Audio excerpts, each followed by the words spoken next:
All right, good evening, everyone. It is 6 o'clock. We're ready to start. This is the November session of the Town of Canandaigua Zoning Board of Appeals. It's our custom to begin with the Pledge of Allegiance, after which we observe a moment of silence for our servicemen and women. So if you would please join me in the pledge. I pledge allegiance to the flag of the United States of America and to the republic for which it stands, one nation, under God, indivisible, with liberty and justice for all.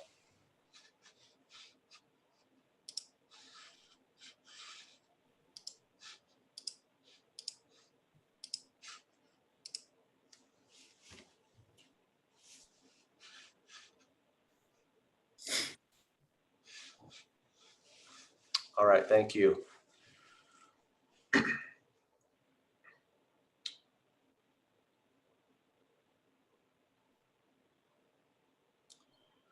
So Eric, tonight we've got Chris with us, right? For our use variance. Yes, hello. Hey, Chris, how you doing? Good to see you. Good to see you as well. All right. So we're going to begin with the use variance just because we have our town attorney here with us. We'll begin with, this is property at 4015 County Road 16. And after this application, we'll go into our regular agenda.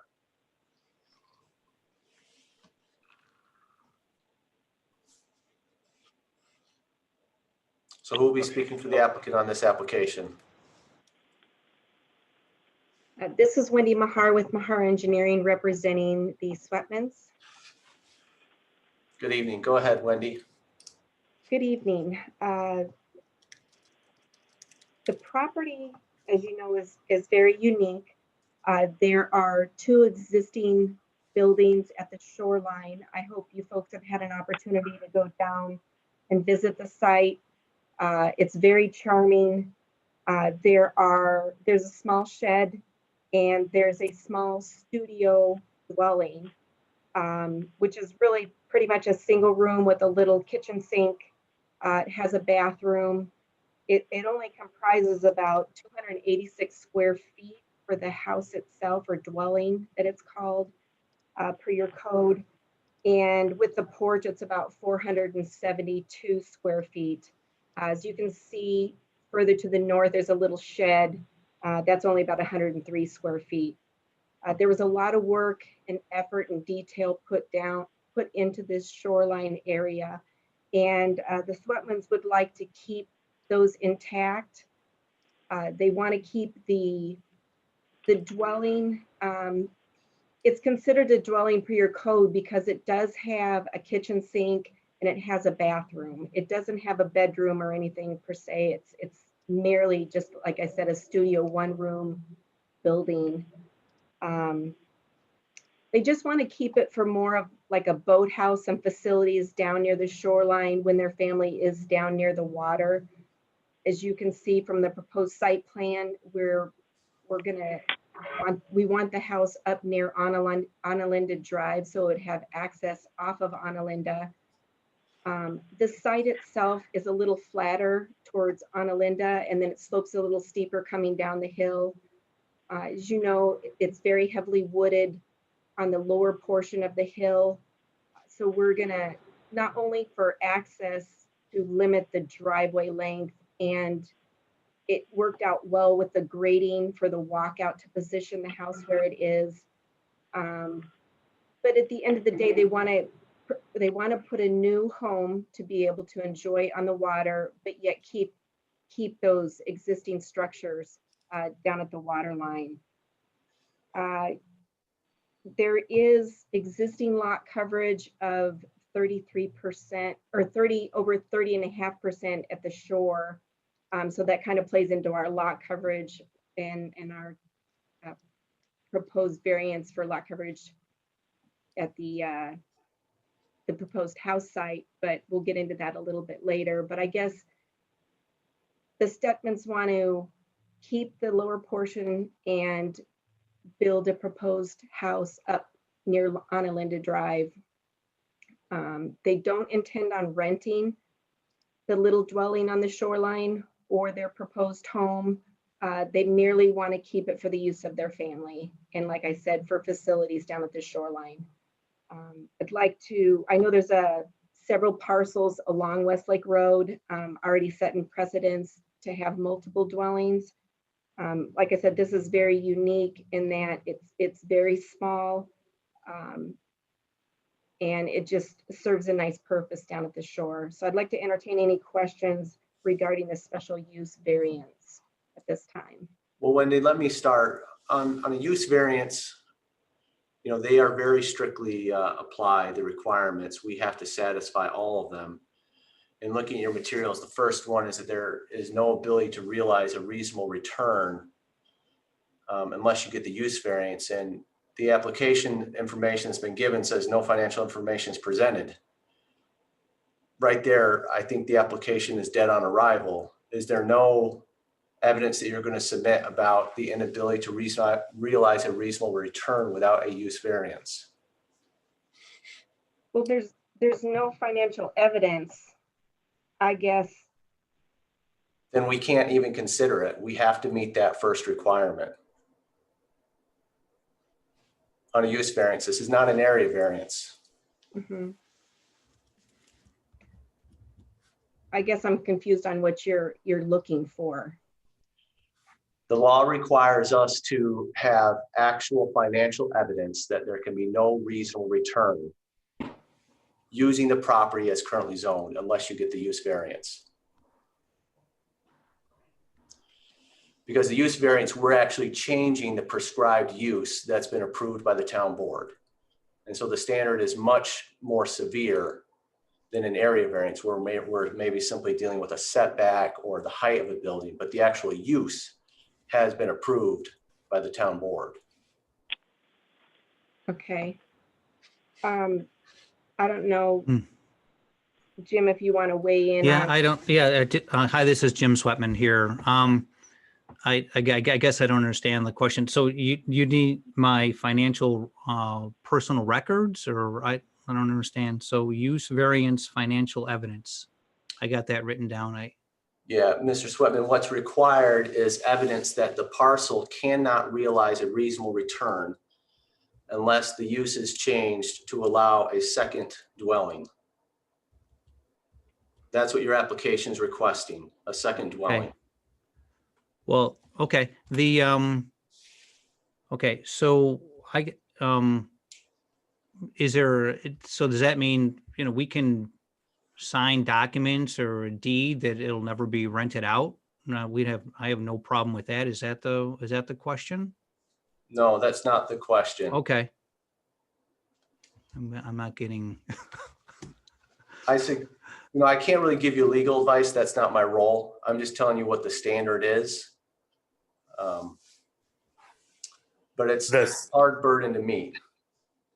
The standard is that it's the very, first test for a use variance is that the property cannot realize a reasonable rate of return as proven with competent financial evidence. So for example, if you were going to rent this property and you spent $10,000 for the property and you wouldn't be able to make that back only renting one residential unit, you needed to rent 2 residential units, then you would have to prove that by financial evidence. Without that, by New York State town law, the zoning board is not allowed to grant a use variance. They're not allowed. So the issue here is that they're not allowed to grant a use variance because it's a good idea or that it would be okay or that nobody would have a problem with it.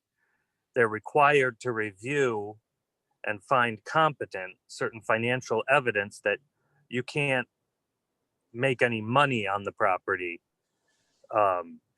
And I realize that doesn't seem very applicable here because this is your residence, but that's the only standard that is applied to use variances. There isn't a separate standard for single family residential properties. So I just need a letter from a lawyer saying that I won't rent it out or that I'm financially. No, okay. Okay. I guess Do you I'm think- completely stuck about what this means. I guess it might be a conversation that would be better had outside of this meeting. I don't think that it's something that either Terrence or the town zoning board attorney can necessarily advise you of. Maybe something that you and I can discuss, and potentially something that you might have to discuss with your own legal counsel. Does that sound right, Chris, Terrence? That is very good advice, Eric. Terrence and I should have thought of saying that. Yeah.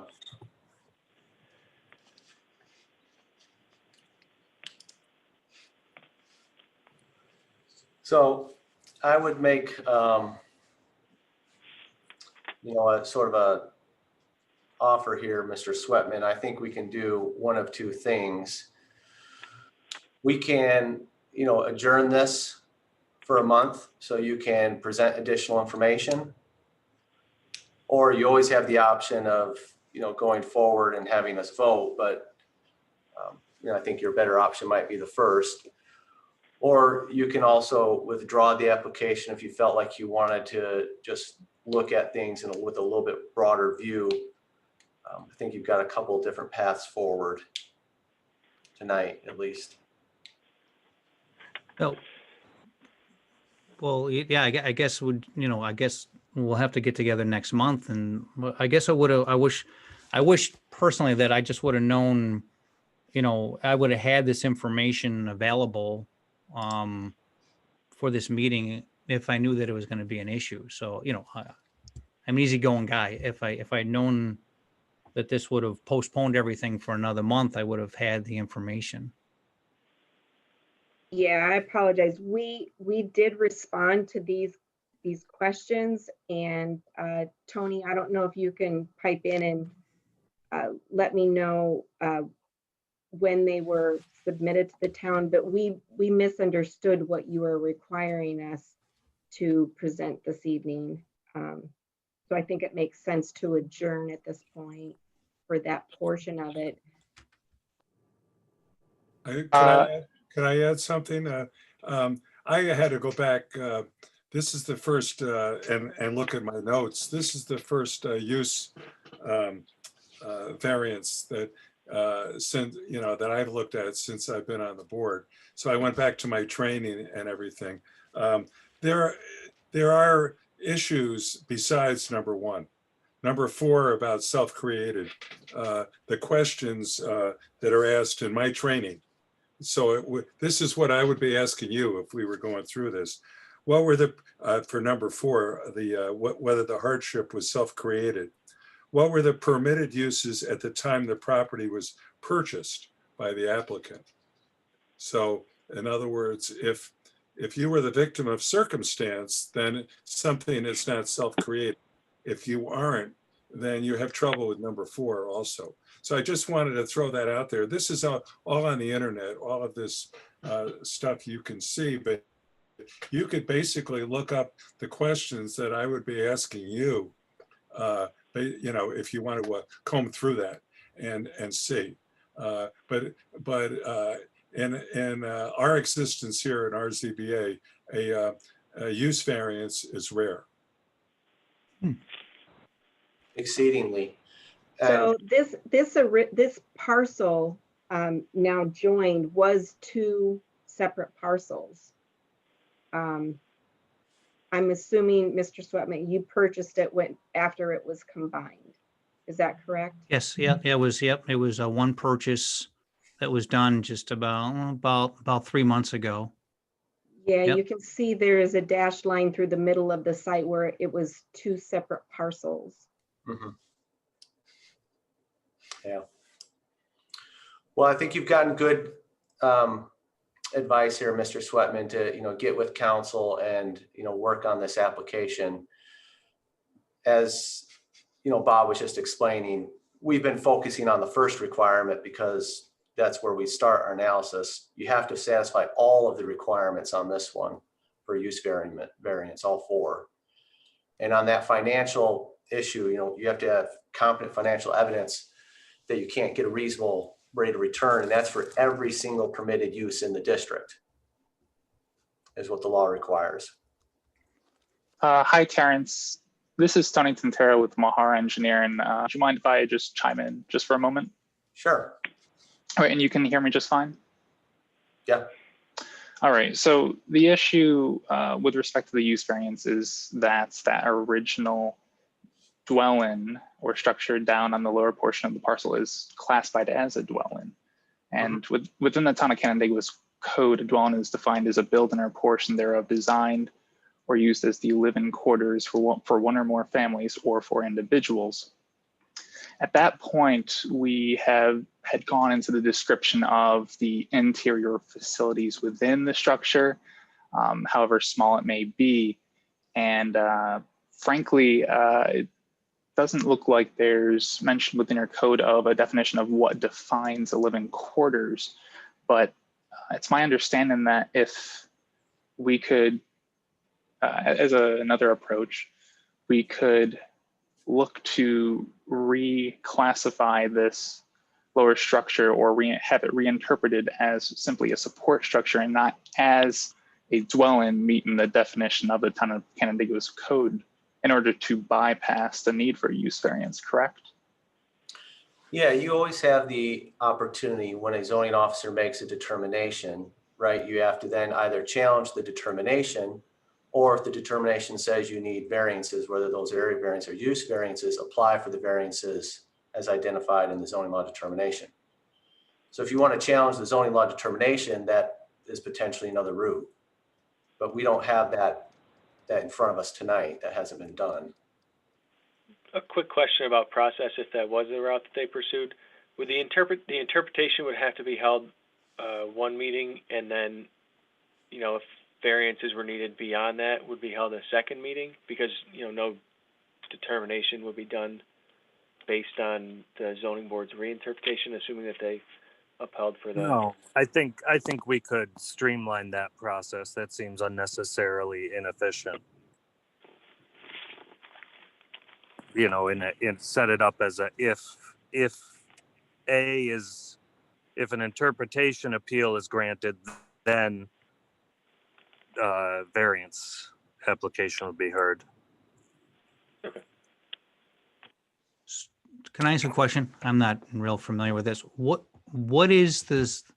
What's the sticking point, I guess, or on this?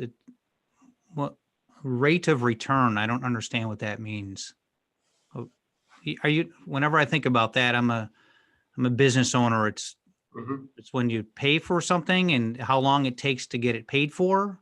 I don't understand. So once again, I think this would be a great thing for you to talk with your counsel about. There's lots of case law about defining what is the reasonable rate of return and what competent financial evidence is needed to demonstrate that there's no way to get a reasonable rate of return. But I'm just want to ask some questions here because I'm kind of new at this. I just want to put a house up on the hill. I don't understand why I have to reference case law for putting a house up on the hill. I'm just trying to understand exactly what's going on here because I'm completely confused about case laws and victim of circumstances, and I don't know what's going on. I'm completely confused. Let me just say one thing. I can maybe help, Jim. Your intentions and what you would promise don't really mean anything in a variance because the variance is attached to the property if it's granted. And a new owner, when he comes in later, has to live with the variances that are there, but he could go in a different direction and still be within. So variances are not about the individual who launches it. It's about the property itself and the functions, let's say, that go along with that. And so it's not so much what your intentions are, or if you make a good case and you it's not about that. It's about this property and its future, no matter who the owner is. And that's what we're bound by as members of the zoning board too. So helping you with your education a little bit, just try, when you talk to your counsel or get your advice, and a lot of this is on the internet, you can call this, you'll see that getting this particular variance is running a gauntlet. It's much more difficult than the other business that we typically do. Terrence, I have a quick question, and or Chris, and I guess Mr. Sweatman, do you recall exactly why they combine the parcels, or, and this would be for Chris and Terrence more, if they did it, divided it back, like subdivided it off again, would that actually kind of alleviate some of this issue? I don't know the exact details, but it seems to me that that would fully resolve the issue. I don't know that the parcels are both buildable lots as required by our town code, but that is definitely a possibility that could and most likely should be explored. Okay.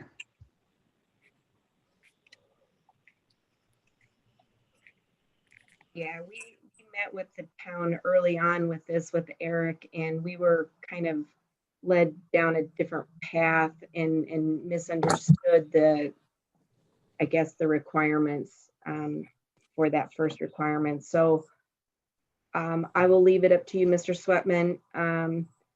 But I think adjourning our project for the next meeting to allow us to really look at our options here seems to be the best option.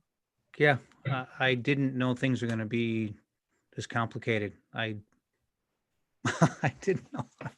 Okay. I don't know. I'm just completely confused about what's going on. Well, Okay. we will adjourn it. And our December date is, maybe you have it off the top of your head, Eric, before I look at my calendar. December 15th. Yeah, 15th. Okay, December 15th, right? December 15th. Yep. Okay, So- our next, oh, go We'll ahead. table it until then and talk to the powers that be at the town on what we need to provide prior to the meeting. Yeah, I think there's a lot of value in getting counsel involved and having them speak with our attorney. I think that may help smooth some of the discussion next month. I'm available. Yeah. All right, we're going to go forward now with our next public hearing. This is for property at 0000 Canandaigua Farmington Town Line Road. Leo Janeco and Sons. I believe Rocco was going to speak to this one. I believe he's with us. Yeah. I'm here. Great, we got you, Rocco. Go ahead. I know last month there was the question about where the road was going to sit. So good evening, everybody. So Eric, I submitted a drawing that kind of showed the alignment of both new roads. Bye, It everybody. tweaked them. Good night. Sorry. Thank you. Good night. See you, Rocco. Are we ready? We are. Go ahead.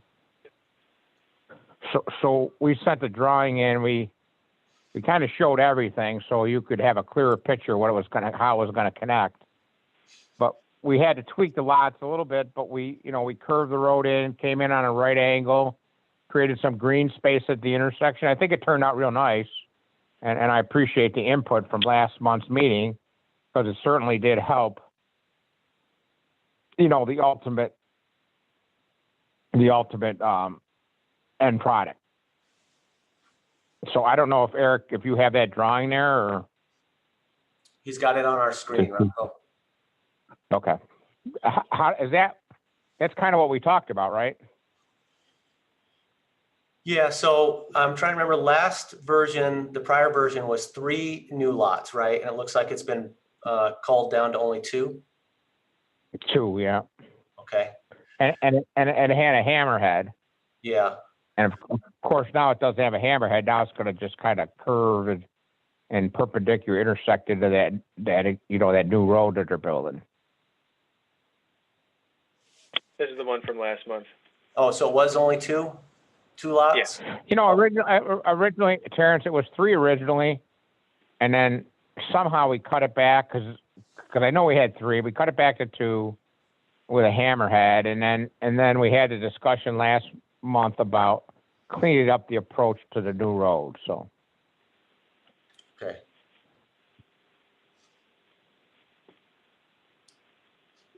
Eric, can you put back I up think- the current plan? I think it turned out a lot better. Yeah, well, I do agree with you on that. It does look better. Eric, just for my benefit, along the new proposed road going from Town Line to Purdy, there are sort of these, shaded in yellow areas or structures. What is that supposed to be? Those are, they're kind of like a concept proposal for what Rocco and the property owner are like talking about building along the road. So it'd be like a townhouse essentially. Okay. All right, so you're showing like a shared driveway, it looks like in the middle or something, or is that the entry and then they have separate driveways on either side? Correct. Yeah, okay. Well, I guess that part's not really relevant to what we're discussing. We're just looking at these 2 new lots. Correct. All right, well, we've had a significant amount of discussion last month. Why don't we just open it to the board for questions on the revised site plan? I'm gonna defer to John on this one, by the way. So, because he was covering last week. Or this one. I'm comfortable with that. The triangular shaped area to the west of lot 8, I assume that's still part of the other main lot? Yeah, it's going to be part of their lot, but I think it ultimately will be like a green space, like a conservation or just a totally, it'll end up green space. There's really nothing you can put on there. Yeah. Okay. But that's not a lot that we need to consider at this time. Correct. Good to know.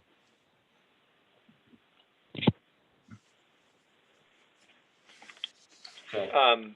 This is being that this needs subdivision approval too from the planning board, there is, the planning board might suggest the road alignment change, for instance. How does that weigh on you guys, the board's consideration here? I mean, you, as a zoning board, are going to hear this application first regardless, but knowing that, it may change. Well, I think there's only so much we can do with that, Eric. All of our approvals are going to be conditioned on the plans we're presented. So if the, planning board beats Rocco up and demands a change, I think we've got to look at it again. I think that Rocco's got a pretty good sense of where we're at on this. I don't want to speak, we haven't voted yet, but I don't sense, any significant opposition. I think there was just some safety concerns last time about the roads.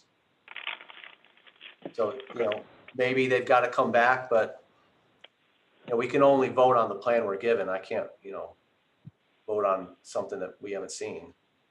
Yep. Is this a private drive or a public highway? Right now, it's Mobile Road is private. Well, I understand, but what's the ultimate objective here? I think ultimately it'd be a town road. Well, I can see, Yeah. I'd love to see a semi make that turn to the right off of that way this is doing. Is the town highway department looked at this? Yes, they've seen it. They were included in the emails, and the town engineer was as well. I don't know that all roads required to, turn a semi, certainly a fire truck, but they would look at it and make sure that it meets the town's design specifications for a road. Well, the time to do it is before you build it. That's, Yeah, the mobile road, at least right now, is not proposed to be a public road. That'd be later on, like when this other road gets built in a year or two. Or at least that's kind of what we had talked about last month anyways with the owner. So at least right now, it just has to meet the design regulations for a private drive, which are smaller, needs to turn around, stuff like that.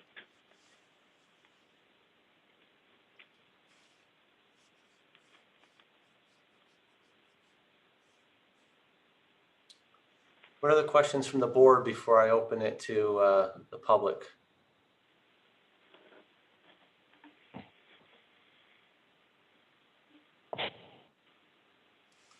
All right, let's open this. This is a public hearing, so anyone who would like to comment on this application, if you just unmute yourself and give us your name and address and then the comments you'd like to share.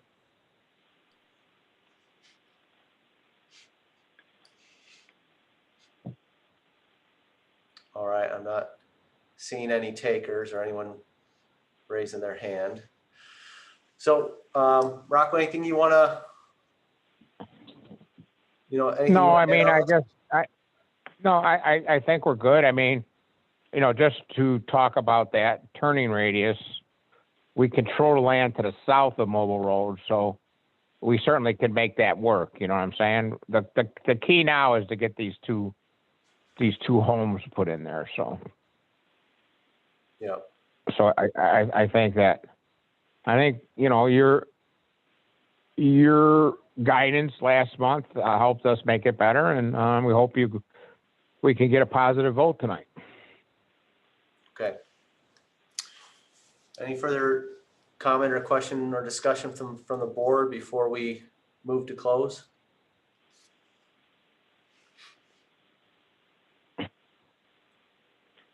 All right. Well, Rocco, I guess I assume you're comfortable closing from that last comment then? Absolutely, yes. All right. Well, we'll close this public hearing then. You know our standard, Rocco, that we tend to vote the same evening. I know. Okay. I know. All right. Well, we will go to our next. Oh, go ahead. Was there something else, Rocco? Thanks, folks. Yep. Thank you. All right. Next, we're going to Hanlon Architects representing Marcelo and Stacy Battisti. I hope I pronounced that right. Apologize if I didn't. No, you did. Okay. Property's at 3542 Sandy Beach Drive. The request is for a front setback and lot coverage area variance for the construction of an addition to an existing dwelling. I'll just introduce myself, and then Jay Harris, who's working for us through Hanlon, will represent and guide you guys through the whole process of what we're trying to achieve on the property. We purchased it in August and have started giving Jay our thoughts on a design that we would like approved from the town for a summer home for our family.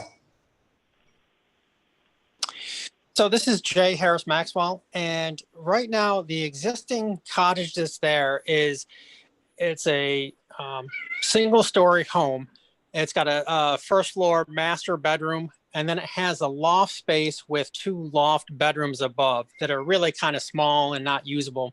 And what Marcello and Stacy are looking to do is provide a 1-story addition to house a larger master bedroom and 2 additional bedrooms to make up what they would be using in the loft space in the existing home. The addition of the house goes towards the front of the property. We're approximately 26 feet 8 out from the existing home towards the driveway that's at Sandy Beach Drive. And we're about 24.5 feet wide to get this 1-story addition for what they're looking to do. The existing space right now, again, is just a single story, and some of the options they looked at to try to create this addition, they looked at options of going up like a second floor area, but we're kind of pinned in from height to achieve any second floor there. The floor areas are small enough where, inserting an actual stair into the home. Right now there's a circular stair in there, but to insert a traditional stair into the home would just really eat up too much square footage for the floor to kind of go up to the second floor. Also, we are in the flood zone that requires us to be 2 feet out of the ground in this area. So we can't utilize existing crawl space for mechanicals. And due to the size of the addition, we have to bring all of our mechanicals up on the first floor. So we're contending with mechanicals being up on the upper level. So it's creating us to kind of push our addition out towards the street a little bit. Again, the addition itself is sized at 658 square feet. That puts us our lot coverage up to 38%. Originally, it was at 33.9%. The new building coverage would be at 19.97%, up from 15%. So we are increasing our lot and building coverage, and that's why we're before you. The building height, the elevations that we've submitted show elevation references that were well below the required height of the building. So we're there. The placement of the front of the house, how we determined our setback is right now. Eric, do you have a photo that I sent to you this afternoon of the house?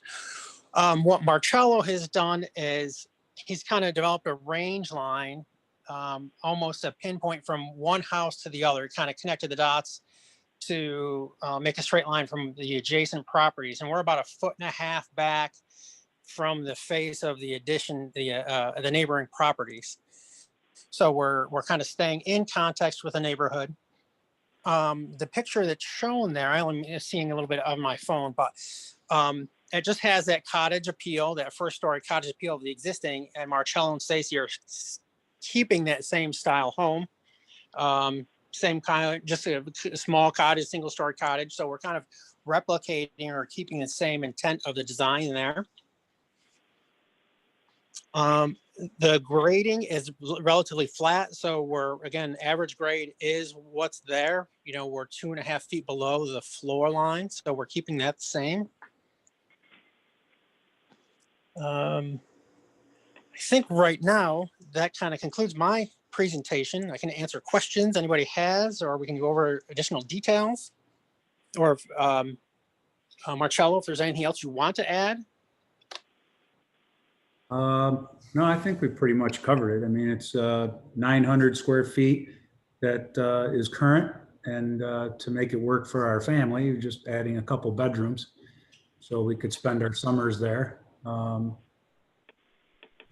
Marcello also has talked. Landscape will be good. Everything will stay the same. Marcello has talked to the neighbors, and one of the neighbors has offered a letter of support for the project. They don't see any issues with what they're looking to do. So he's been trying to be recognize the neighborhood that's there and being respectful for what they're trying to do. So he's gone ahead and done that measure. I think that's it for me until there's questions. I actually have a quick question. We're familiar with Sandy Beach and the homes down there, and we know it's tight space for everybody. Where does the house set back now in accordance with the other homes next to it? I mean, it's, we're like I said, we're familiar with the neighborhood. I'm sure are there other existing homes closer or, similar size? Right. We're actually the smallest currently. As you can see the aerial, we're about 30 feet back from everybody else, our current two neighbors. Where does that, Eric, while you're drawing that, where would that actually put their home in line with the neighbors next to them? The addition. 1.5 feet back, right? Is what you said? Yep, right around there. Okay. So it's basically in character with the rest of the homes that are there. Correct. Okay.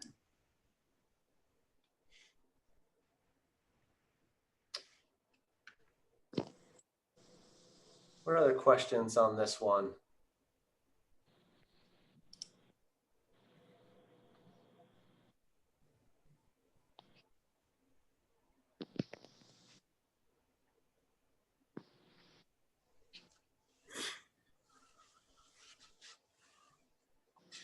So Jay, have you looked to see whether we've granted any lot coverage variances up to 39? Yeah, there was a previous application about a year ago, December 2018-19, that was approved. But then the owners canceled the project. So I understand with Eric that, that voided that project out. They were doing a smaller addition to this, and it was a 2-story addition that they were looking to do. But again, the time lapsed on it and the owners actually canceled the project. So that's the only variance that I saw in the files at the town. That's the one for this property you're talking about, right? Correct. With the former, the Coscombs. Yeah, they had drawings developed and they had approval for their 2-story addition. I think it was last July. So what were we going to on that one, Eric? According to the minutes here, it was just a setback variance. So they were within the, well, how does Yeah. that work? I think actually there was an error in the, I looked in this actually when Jay had mentioned this at an earlier meeting. There was an error on the documents prepared by their engineer. Okay. It didn't state it correctly, essentially.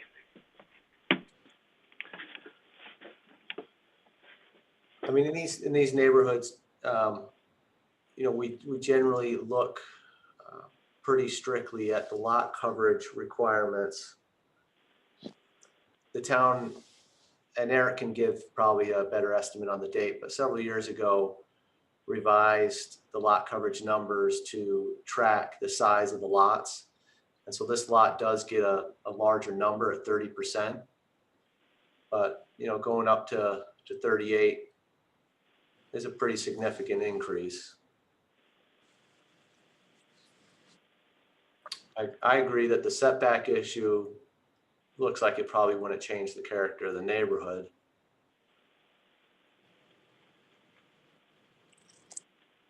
Can any of the walkways be changed to permeable materials? I think that would be a fine approach to do that. That's one idea. About the patio area. Line.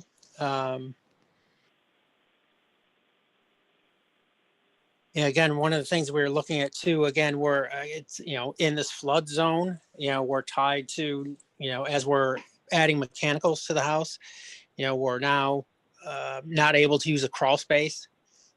So that any things that were in the basement before, in the crawl space before, now have to be brought up to floor level. So we try to consider that where it was, sometimes we try to get the mechanicals down in the lower area. Here, we don't have that opportunity. So we're losing square footage based on mechanicals.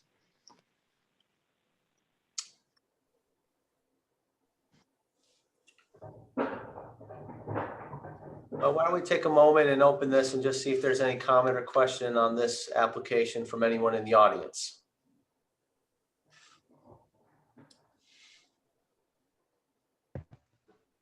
Okay, not seeing any. We'll go back to the board. Any final round of questions on this one? I guess my only question is, like the other homes look like they're, the lot coverage is sizable, right? The one next door in particular looks kind of like the same lot, but a much bigger home. Are we looking at just stuff that we've granted or, Most of what's on Sandy Beach, and Eric can, provide additional insight if he has any, but most of it's pre-existing nonconformities, I Right. believe. Right. I rented a place down there for a while. I understand what it looks like. Yeah. Pretty tight. Yeah, even considering that, we're still trying to stay within the scale of the existing home that's here. So even though we're increasing a little bit, we're still under the scale of homes that are up and down that street. So, we always try to look at that as well, that, we're not trying to match the neighbors and scale and massing of the house. This was a size that worked well with Marcello and Stacy and just coincidentally stayed within a relatively proportion size home. Still has the cottage feel to it.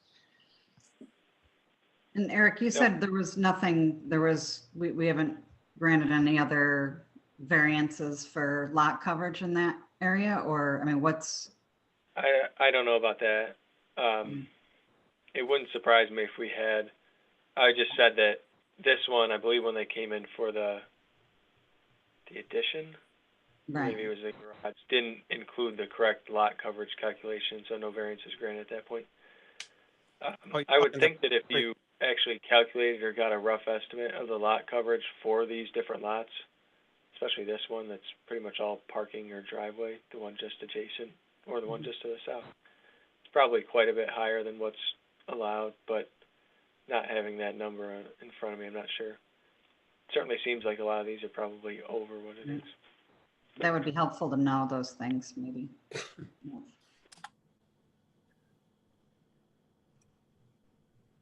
Yeah, I was just thinking the same thing, that I'd like to know what the lot coverages are in the vicinity and whether there's been any variances granted. But we're also always cognizant of, the need for people to get going with plans. Is there a construction schedule proposed, Jay? Marcello and Stacy like to move sooner than later. As they bought the home, obviously everyone tries to beat the summer months for next year. But, that's, I guess Marcello would have to answer a little more in detail about the schedule. Yeah, I mean, our thoughts are, I'm actually doing the whole kind of thing myself. So my thought is we're going to start as soon as we get permit, and like to get her weather tight as soon as possible. And again, 600 square feet, we should be able to do that pretty quickly. And my goal is have it ready April 1st. Mm-hmm. Yeah, I guess let me just state it more directly. What I'm trying to get at, and maybe I'm beating around the bush, is that if we adjourn for a month so that we could get some additional information, I don't know that others on the board feel that they need it. It'd be helpful for me. But if we adjourned a month, is that going to significantly damage your construction plans? Pretty much. I was kind of hoping to get going by the end of this month, first week of December. Especially now, we got another rise in the pandemic. Who knows what's going to happen with construction costs, as materials are already being scarce and quite expensive. And that's the other thing with that, Terrence. I know we're under the circumstances of even availability of materials, lead times now, or circumstances we're at. Yeah. I share Terrence's concern. If that number, that percentage of lot coverage comes back and bites us, it would be unfortunate. Visually, it seemed what you're presenting makes sense as I look at these aerials, but I'm just wondering if we can shave that 38% somewhat, as was suggested, perhaps the permeable pavers or anything else. I would entertain any ideas that could reduce that number, that percentage. Well, the front of the house currently has what would you call that, Jay? Probably a 30-foot concrete walkway to get to the front door. When you on the front, like the roadside, Marcello, or are you talking on the lakeside? Did you say? Really, that's really coming out because of the addition. Correct. Yeah. So paver walkway we've taken out. There's a shed behind the framed garage that we're taking out. So we're trying to offset some of that by removing that shed, realizing that the framed garage is adequate enough for what they're looking to do. And then the backyard, just so everybody knows, I mean, that's about 3 years old. I mean, that is brand new pavers with a patio and a retaining wall with concrete. I mean, that's pretty much, that was the real reason why we bought the house. I mean, it's gorgeous back there. It's flat. And they put all that money into it. But Eric, just clarify for me, sometimes I get confused on this point. If we put in impermeable pavers, I understand obviously that that's improving things in terms of drainage, but does that actually change the lot coverage number? It doesn't. Yeah, that's right. You obviously can consider it, but still consider structure. Yeah. So you're saying like the gravel driveway, is that considered part of this coverage? Should be, yeah. Okay.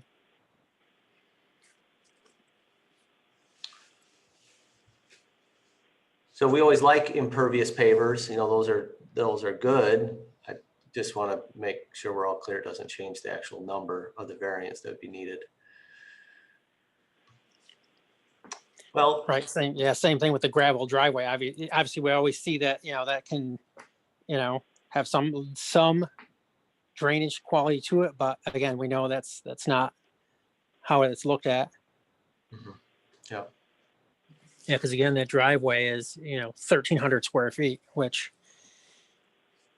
I don't know if that's right or wrong. I mean, you turn that to grass and you park in the grass. I don't, that's probably not the best solution that the town looks at, but. yep, I agree with you on that. Eric, I just have to ask a question. Are you certain that gravel is considered lot coverage in a structure? I don't believe Yeah. I don't believe that has come before us before, and that we've heard that stated to be a structure before. I don't know that it has come before you guys, but that I didn't is think how- it was. I didn't think that something that was kind of like, considered somewhat temporary like that, I didn't realize that was considered. It has been considered substantially impervious.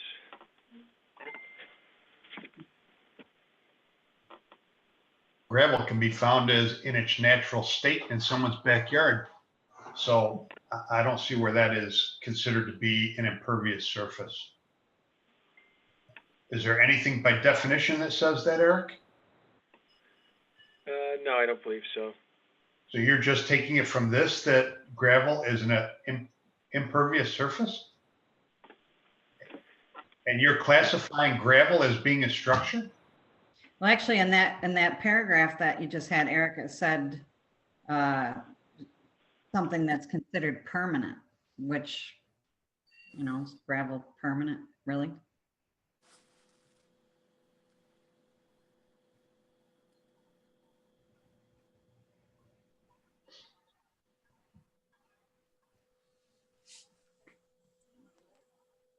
Says driveways there.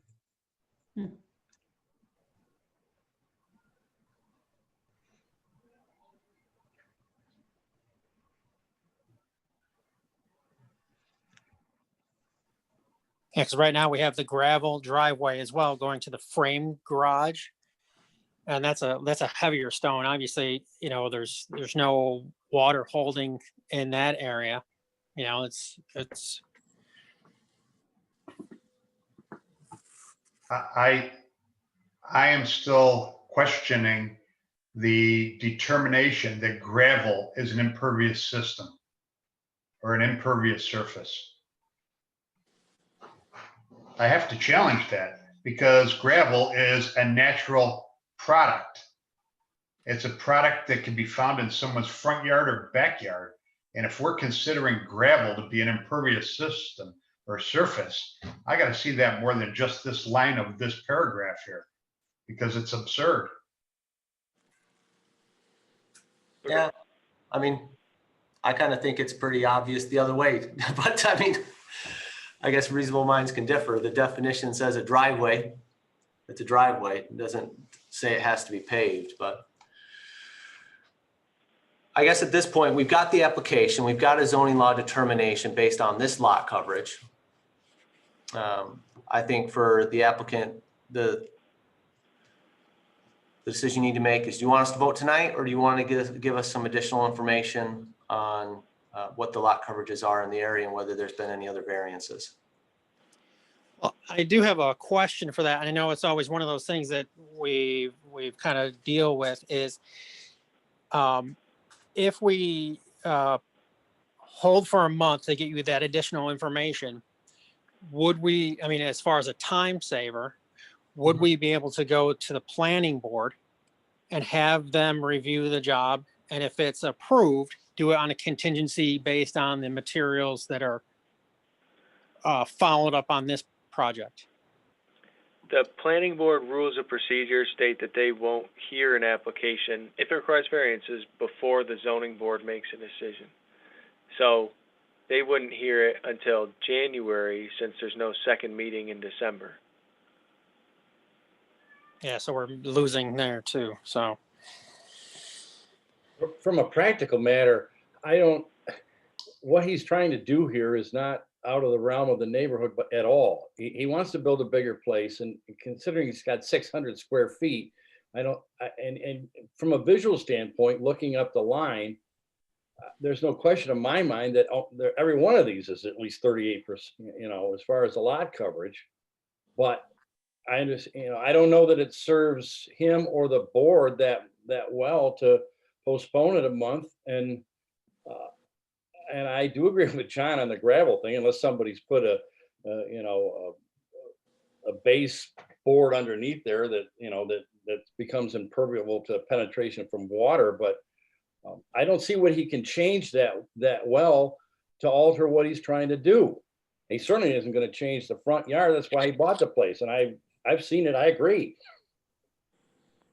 Thank you. I'm talking about the front. I'm talking about the lakeside. Right. Thank you.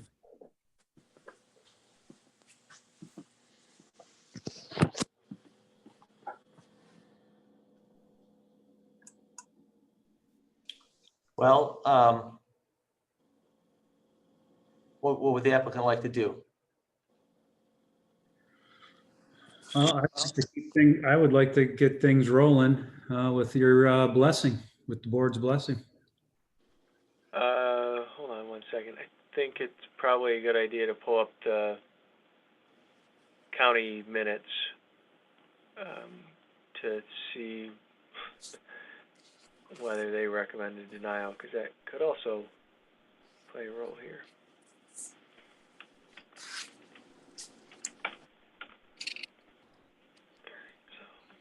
So the county also recommended denial, which means that this application would need a supermajority to be approved.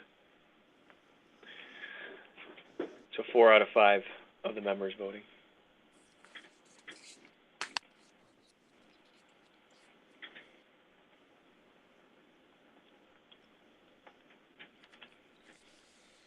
So with that, Marcello, I guess the situation we have here is, as Terrence had mentioned, we wait a month, bring additional information back to the board.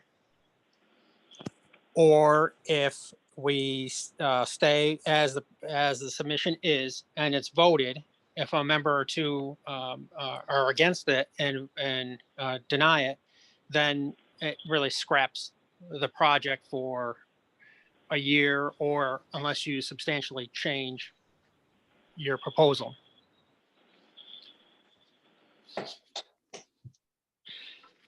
I mean, do the board members have any other concerns? I was looking through notes from, again, the county. I see the notes from the Environmental Conservation Board. I see one of the members on there, really had a comment about the granting of variances up and down this street, or up and down this whole Fallbrook Park.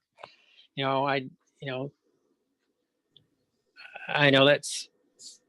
I don't like it that it would be applying to this project, but the statement was made.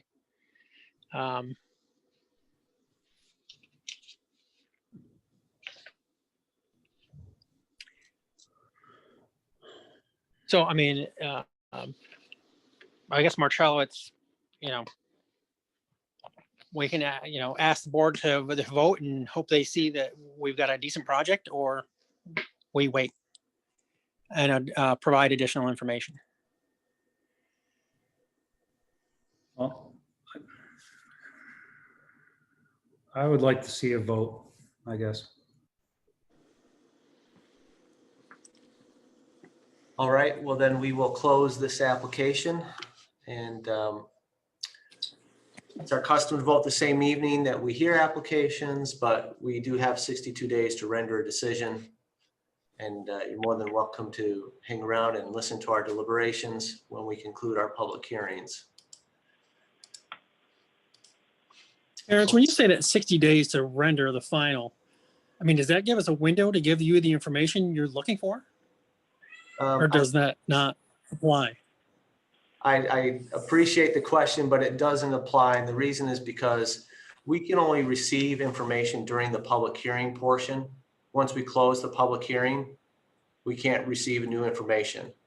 It'd be unfair, for example, to close the public hearing, receive new information from the applicant, but we're not receiving new information or giving the opportunity for the public to comment on that. Right. Once the public hearing's closed, you can't receive new information as a board. So during that 62-day period, we've already closed the public hearing. We don't deliberate and vote until the public hearing is closed. We can't do that prior to closing the public hearing. Okay.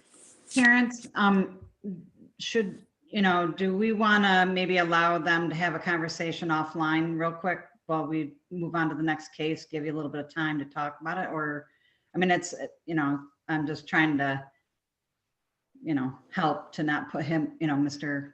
Battisti and, and push pressure him into making a decision when, he hasn't chatted with Jay offline, I guess. I'm always happy to do that if an applicant feels like they need some additional time. It's up to you guys. I'm just trying to help a little bit. Okay. Yeah, appreciate that. Marcello, do you want to have a quick conversation? Sure. Okay. Thank you. Thank you, board. We'll join you back in a few minutes. All right. Thanks. Okay, we'll go to our final new public hearing. This is for property at 3528 Sandy Beach, owned by Richard Krebs. The request is for lot coverage area variance for the construction of an addition to an existing dwelling.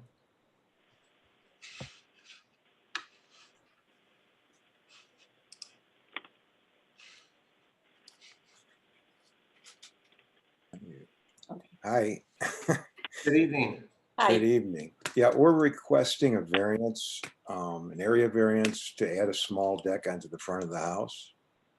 The primary reason is my father is no longer walking.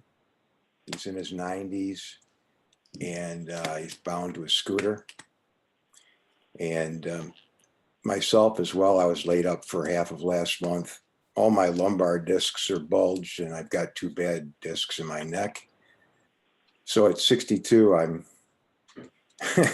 I'd like things as handicap accessible for the future as possible. So that's where we're at, a 12-foot by 25-foot deck on the front of the house.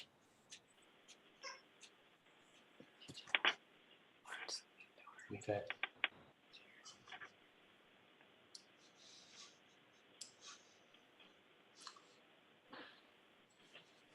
Yeah, it's our property.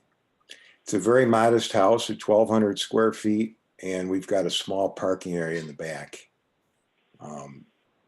It looks like a lot in a small place only because we have no choice. Mm-hmm. I know the issues for water quality along the lake. As you know, our whole cove area that's developed is all relatively flat ground. And there's wide open land behind our property. That even though it's not mine, the lake knows it to be a filtering spot for water runoff. So whether I own it or Sam Bishop owns it, it's still functioning as cleaning water runoff and avoiding a sheeting effect into the lake, which would cause pollution.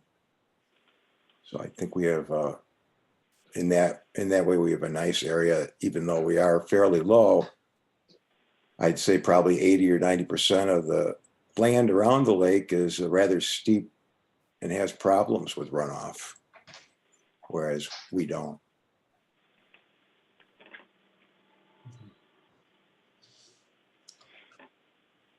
Well, Mr. Krebs, I think you heard some of our discussion with the prior application and our concern about lot coverages.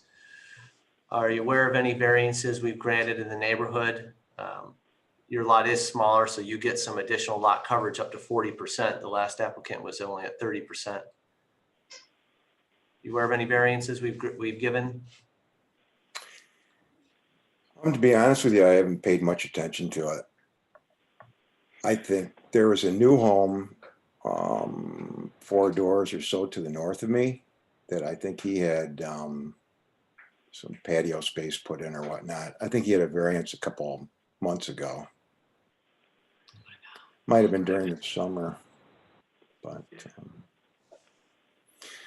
that's the big thing with us is we'd like it handicap accessible to enjoy some space outside. We put a large sliding glass door in to accommodate a wheelchair, so my father-in-law can sit there. Because right now he has a hard time. Our house is very small. It's not handicapped accessible. The doors are very small. It's very hard for him to maneuver in the house. Mhm. Okay. Is this more like a ramp, I'm assuming, so that, Yeah, it's 1,200 square feet of living area, and then the rear of the home, or the front, if you will, next to the road, that gable end, it's all, the garage is only 16 feet deep, so you can't fit a car in there. It's just basically miscellaneous storage. Yeah.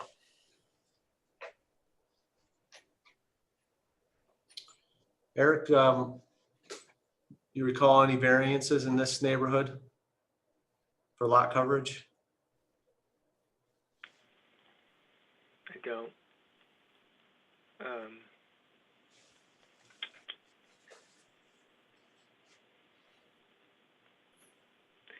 Not off the top of my head. Not since I've been here, I don't think. They put a patio in and built a new home about 4 or 5 spaces above us to the north. I can't think of their name.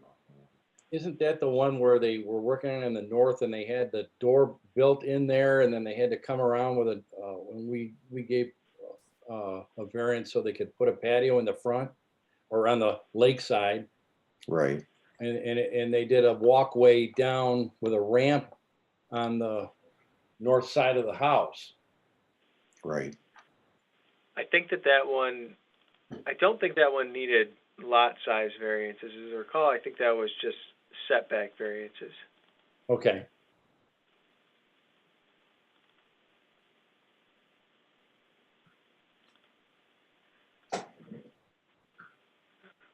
Well, what questions we have from the board? Well, I feel the same. I feel the same in this regard as I do for the previous case, that I wish we had some numbers to help us be persuaded. And from our point of view, when we open a door and it's called a precedent, we can never close that door. And so we have to be mindful of when we say yes. However, that doesn't mean that the numbers wouldn't support your proposal. I just don't know what the numbers are. And certainly this neighborhood is unique. But I'm troubled not seeing the numbers that could persuade me. I think your reasons for wanting to do this, I think, are great. And visually, I'm sure you would do a good job on it. But I still need the numbers, to feel comfortable. What kind of numbers are you looking for? Just the comparability. In other words, with what you're asking for coverage, is there anything that either we've granted or exists in your neck of the woods? Did I say that, Terrence? That makes sense? Yeah, absolutely. I mean, generally, I feel the same way. As I was saying on the prior application, I'd like to see what are the lot coverages of the neighborhood, at least, probably maybe 5 or 6 parcels either direction.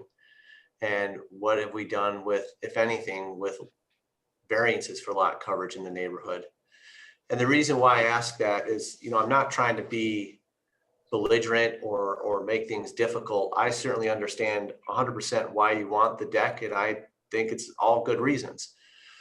But, we have to look at the variances we grant because they impact future applications, like Bob was just saying. And then when we have the ability to maybe see one where we do want to go above, we have to be able to differentiate it in our findings of fact. And it's difficult to do that if we can't say, for example, you know, the average lot coverage in this specific neighborhood is 60% or 65%. So taking you guys up to that won't really change the character of that neighborhood. When we don't have the facts to say that, and we're just, you know, just sort of making a determination and granting a significant variance, you know, going from 40 to 62 is significant. It really makes it difficult for us not to allow that precedent to continue to grow when others have come in the RLD. Well, we're asking for 3% difference. We're at 59, we're asking for 62. And if you look at the rear of my parking area, it's all stone. Yeah. And it's large stone I added myself from the highway department. So it's 2-inch to 4-inch stone, and you can throw a water hose on it and the water immediately disappears. Yeah. So that's 17 to 18 feet times 25. That's a lot larger than the deck. And that's being considered at this point as non-permeable, which is kind of ridiculous because what's under pavers? Large stone. If I put pavers on top of that stone, it would just reduce the speed at which the water would disappear. Yep. Did we get any ECB or anything, any stuff back from the county? The county did not provide comments on this one because it was single variance and not related to site plan. To ECB. I do have a survey that I had done by Brendan Marks and a site plan. Is he not in this meeting right now, or do you folks have a copy of it? We do have a copy of it. Okay. Yeah, I thought it was in the meeting.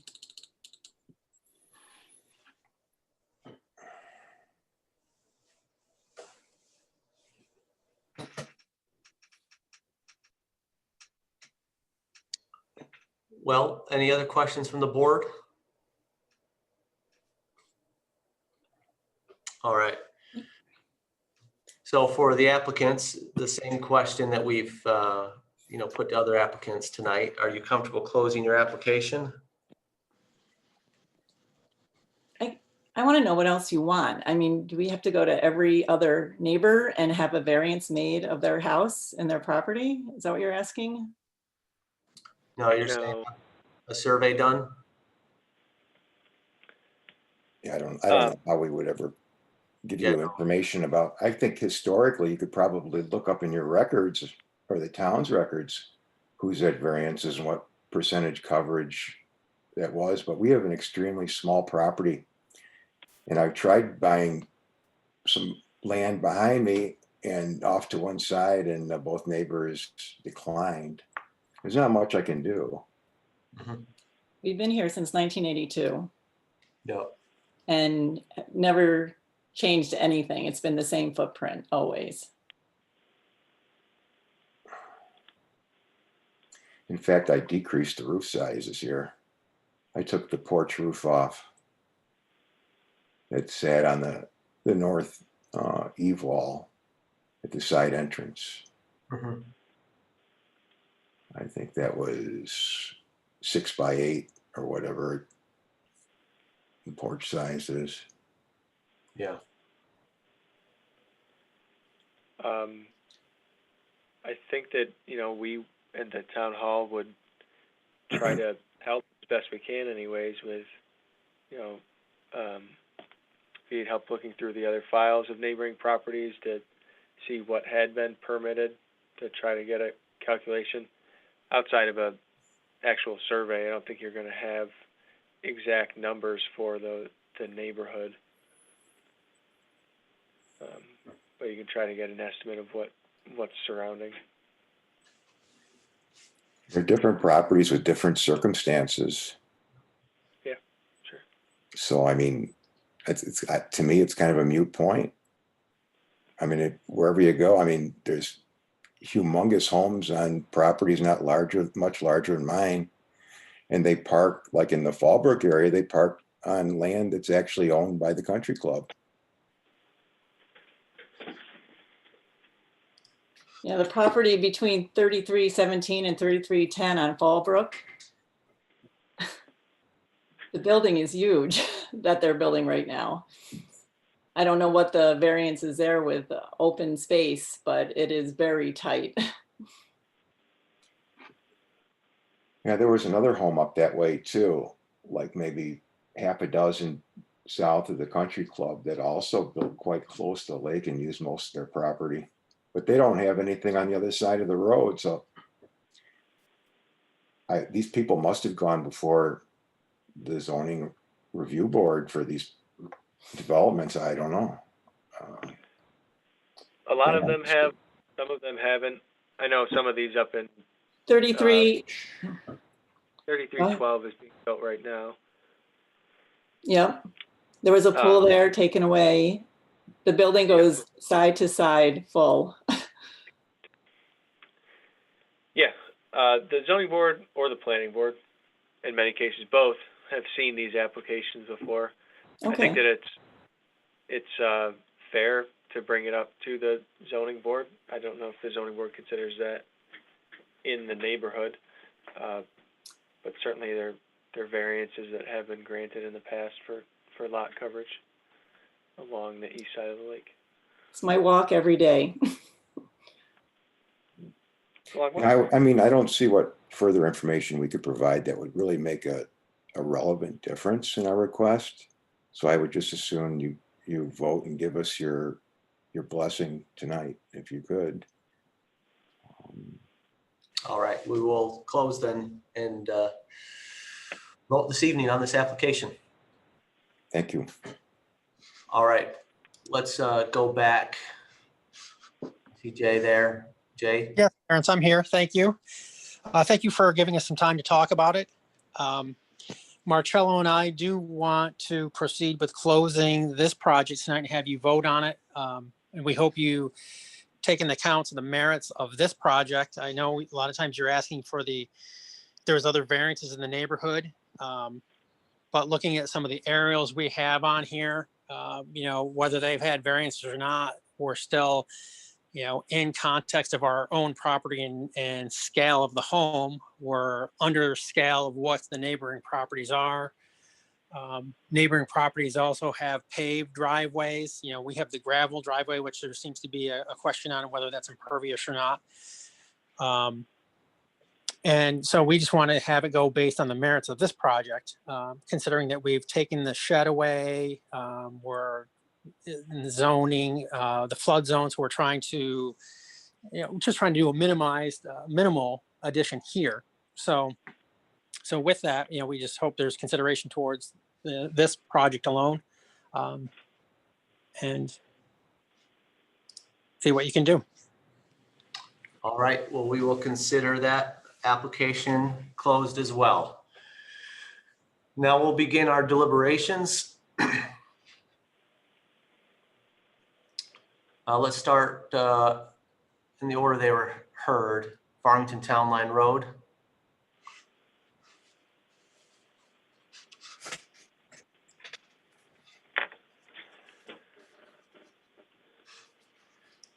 Anyone want to start us off on that one? I think you mentioned that we have to vote on the plans in front of us.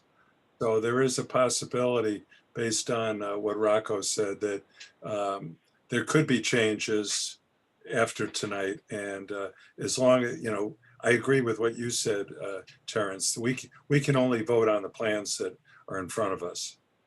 Correct, yeah. I mean, for my view, the plan is submitted.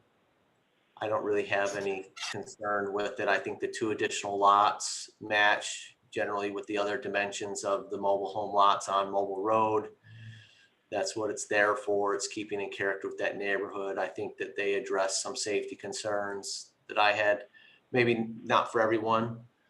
Maybe there's still some concerns, but I'm satisfied with the revision of the map. I think also if they make any changes to the further proposed road back there, that doesn't necessarily affect those two lots. True. Yeah, I don't think that road is changing at all. It's already filed easement and a lot of engineering with the Canandaigua Farmington Water District, this big one anyways.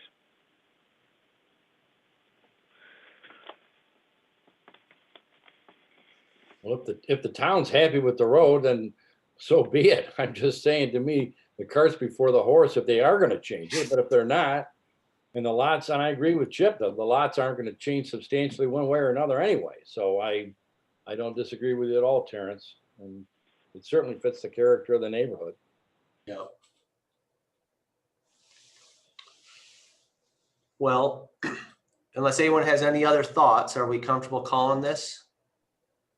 Or any further discussion? Okay, I'm seeing some nodding heads. Why don't we go ahead and call it, Eric?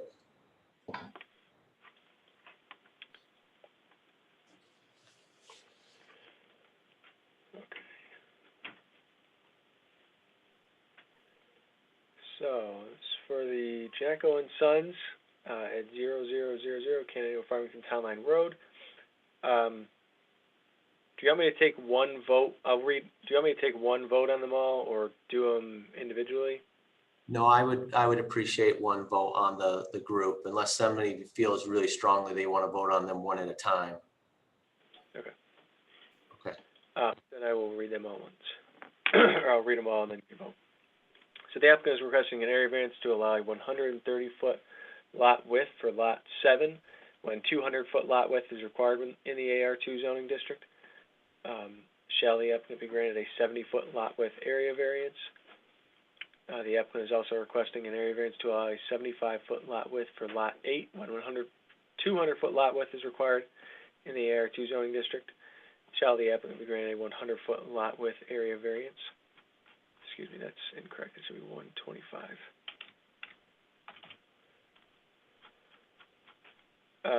Applicant is requesting area variance to allow a 0.51 acre lot 7 when 2 acres or 2 acre lot area is required in the AR2 zoning district.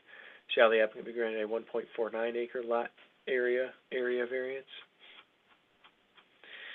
And the applicant is requesting an area variance to allow a 0.4 acre lot 8 when 2 acre lot area is required in the AR2 zoning district. Shall the applicant be granted a 1.63 lot acre area variance? Bob? Yes. Dave? Yes. Kelly? Actually, John's going to vote on this one. Okay. John? Yes. Chip? Yes. Terrence? Yes.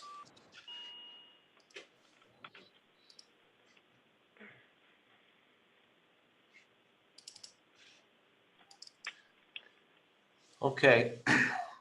The board's decision on this application is based on the descriptions and drawings provided to the development office on the dates that Eric will fill in for us, and on the information provided during the public hearing. The board has determined that the benefit to the applicant does outweigh the detriment to the neighborhood or the community, therefore the variance is granted. Specific findings of fact, the board has determined that the variance is in keeping with the character of the neighborhood. The 2 proposed lots will be added to an existing mobile home park.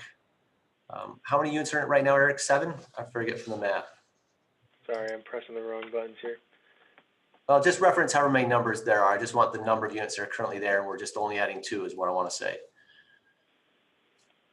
And the variance will not change the character of the neighborhood, as the proposed lots are similar in size and proportion to the existing mobile home lots on Mobile Road. The board has determined also that there will be no negative or adverse effect on the property. And in terms of conditions,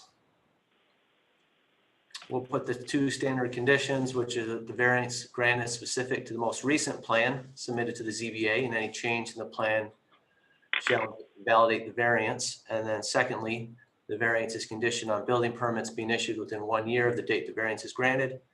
And failure to, well, there's no building permit required for this one, right? Yeah, how it reads now is the subdivision plat being filed in a year. Yep, let's do that. Okay, very good. Okay, next is, we'll go to 3542 Sandy Beach.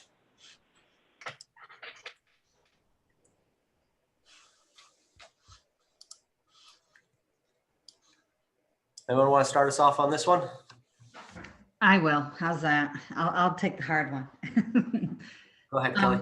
I mean, just from a visual, I mean, obviously, we all know what that neighborhood looks like, and I don't know, I see it as not being out of character of the neighborhood personally. And I know that lot coverage is a big thing, but even on, I mean, that's kind of a small 900 square foot for a family is tight. So I don't know. I don't have an issue with that because I think that it appears to be, you know, in line with what everything else is looking like in that neighborhood.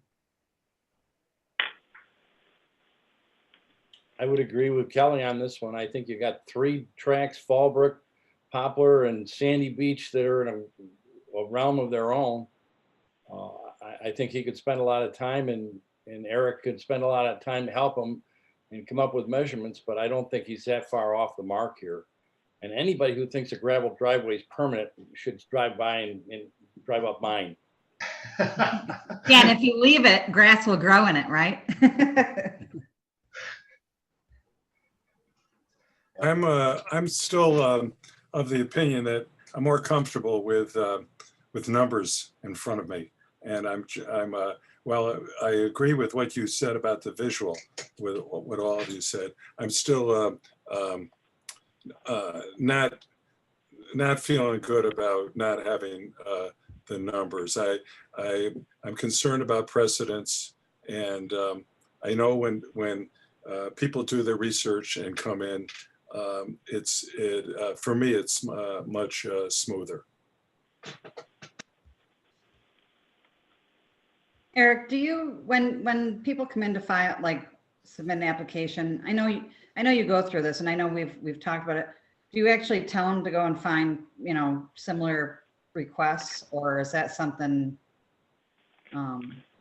It's one of the things that I tell people it's not required. You don't have to be considered a complete application, but it is beneficial to your application to have that information for the board's use. And I can't do that work for them, but I do suggest that they foil it with the town clerk's office to see. I know we come across that a lot, and it seems as though people don't bring us that information, and it's so helpful, so.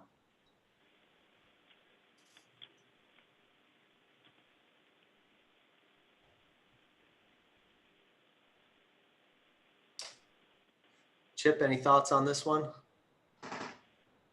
You know, I certainly, the house addition, I think, is very, very reasonable. I guess I'm having trouble with the lot coverage as well, but it's pretty small. So I guess I would not have a major issue, I guess.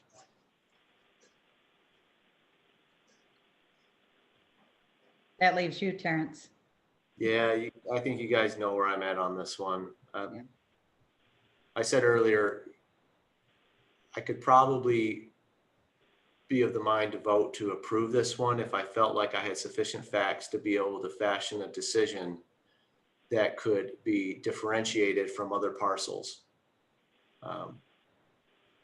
That's why I would like to know, you know, what the lot coverages are in the neighborhood. I can look at the aerial, and I agree with everyone. You know, I've got 2 eyes and I can see it, and it looks comparable. And I guess, you know, maybe you could just say that it is comparable and just make a statement. Can I make that statement? Because it is comparable. Or my other thought was, Marcello, you can't talk right now, unfortunately. When we close the public hearing, our deliberations are closed. Yeah. And I'm not trying to be rude about it. It's just the procedure.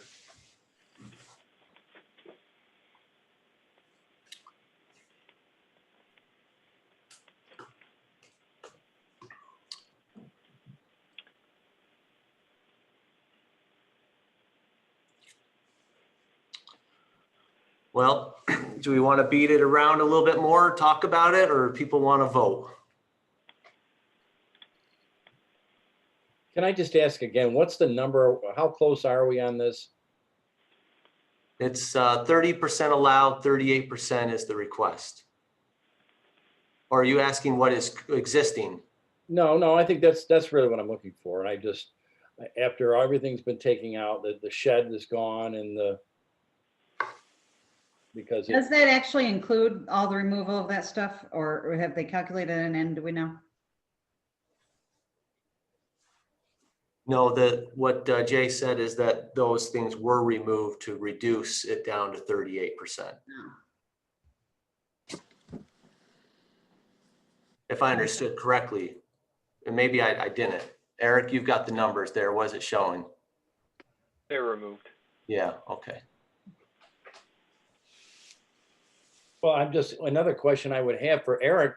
I mean, off the top of your head, and maybe that's not a fair way to ask, but with the numbers, what is the average lot coverage down in that area? I really don't know. Okay, that's fair enough. I'm Sorry. Didn't somebody, oh no, that was maybe a different neighborhood.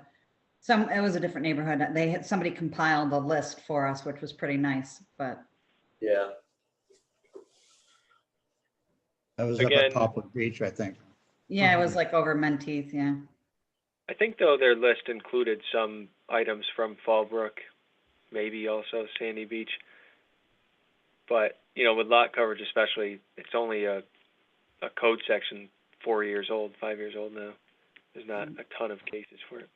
Yeah, and that's where I say this every single time we get one of these, that in the days before the town revisited that and made the graduated scale based upon the lot size, you know, we granted a ton of lot coverage variances because there wasn't that sort of nuanced approach in the RLD. But since they've done that with the express purpose of saying, okay, here's ZBA, now you have a lot coverage schedule that you can actually use, where you don't just have to be legislating by variance all the time.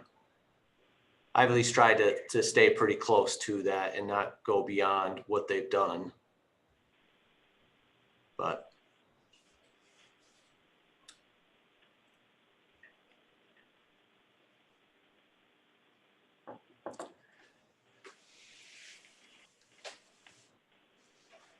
what other thoughts?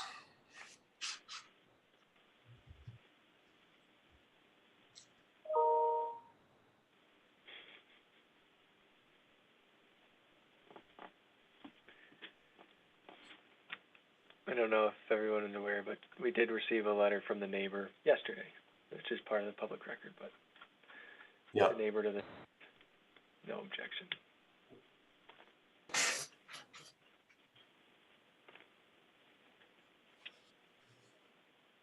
So if, if we don't approve it, give them the approval, he's gonna have to wait a year to be able to bring it again.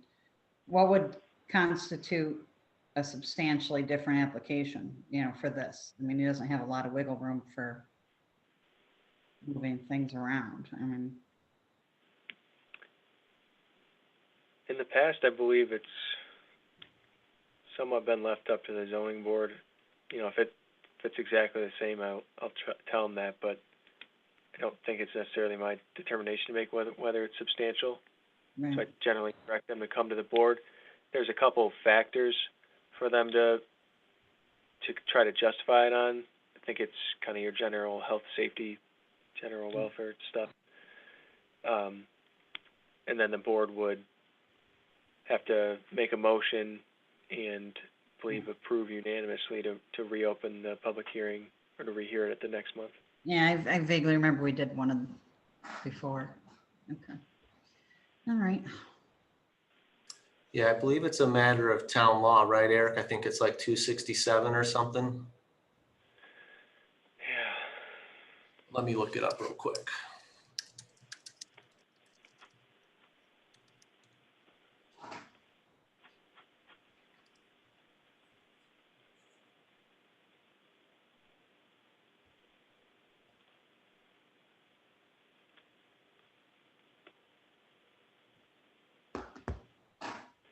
Okay, so rehearing, a motion for the zoning board of appeals to hold a rehearing to review any order, decision, or determination the board not previously reheard may be made by any member of the board. A unanimous vote of all members of the board then present is required for such rehearing to occur. So even if we felt like it was the same application, a unanimous vote of the board can reopen it for a rehearing. Right. And this one has to be supermajority. Sorry, what was that, Kelly? And this one has to be supermajority, right? Yes. Yeah. Can I ask what would substantially alter the opinion if there was more information? What would change? I mean, if the average turned out to be within this parameter, or would he be required to get rid of some of the gravel driveway? I mean, my only concern on this one, and I'm usually against these things, but 700 square feet is not much of a building to live in anymore. And I don't think I don't know what I would change about this if I were doing this myself. And that's the way I look at this. But at the same time, I agree with Bob, the issue of precedence is there. But I just don't know what he can do that much differently, frankly, but with what the size of the lot he's got. I like that rule of thumb, Dave. Is this a project I would do? If yes, let's vote for it. No, I so you know me better than that, Terrence. I voted no more than anybody on the board, but I don't think 700 square feet is. It's 900, and then 600 is the addition, so. I thought it was 790 or 692, what he has. Is it? I thought he said 900, but I could be wrong. Well, even, oh, all right. Well, I think Either the way. difference is that it's a loft, right? I think you're Right. both right. The footprint, I think, is 6. Yeah, the slab there is, At 915 up here. Gotcha. We're both right. How's that? Okay, I'm sorry. Wrong again. The record holds. no, Jeez, but now I'm Dave. all distracted. Your original point though, Dave, give that to me again. My point is that if he had said, well, let's adjourn this until next month. Yes. And the only reason I have an issue with this is because frankly, I am a visual person. I could be totally wrong. Maybe this is an outlandish request. But as far as the character of the neighborhood, and if I look up 5 houses in either direction, or look 40 houses up towards the north, I don't think 38% is out of the realm. That's my point. And I think that I agree with you, Dave. My guess, if I had to guess just by looking at the aerial, is that you'd probably see lot coverages around 40%. I could be off, but that's what I'm guessing. My point is just, if I had that level of information, I might be able to get comfortable with differentiating this parcel from others, because I do take a strict view of the new lot coverages enacted by the town board. And that would be a way where I could get comfortable with going to 38. But I don't have that information. I'm trying to make a guess from an aerial.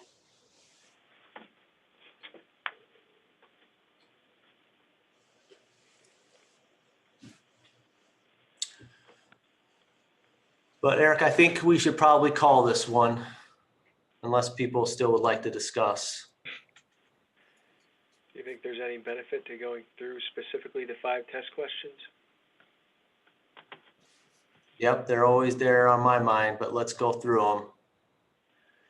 So first is undesirable change in the neighborhood. No. Then there's, can be achieved by some other feasible method. Whether it's substantial, whether it will have an adverse impact on physical or environmental conditions, and then whether it's self-created.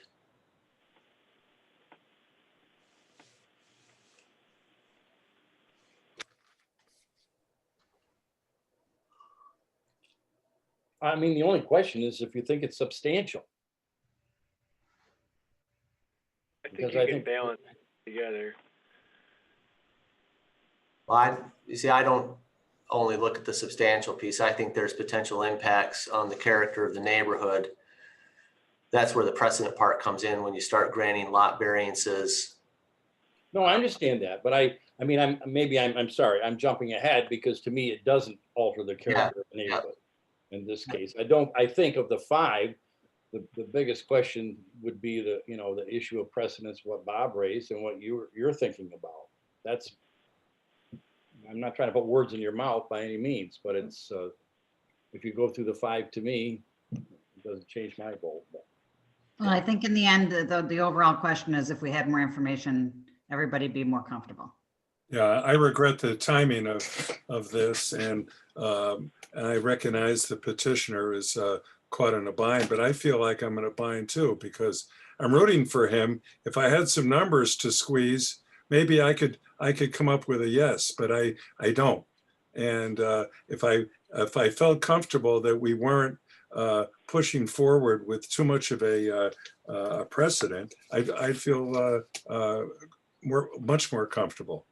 And if we had had the delay, it would have worked. It might have worked well for everybody, but except for the for building the getting started on the construction.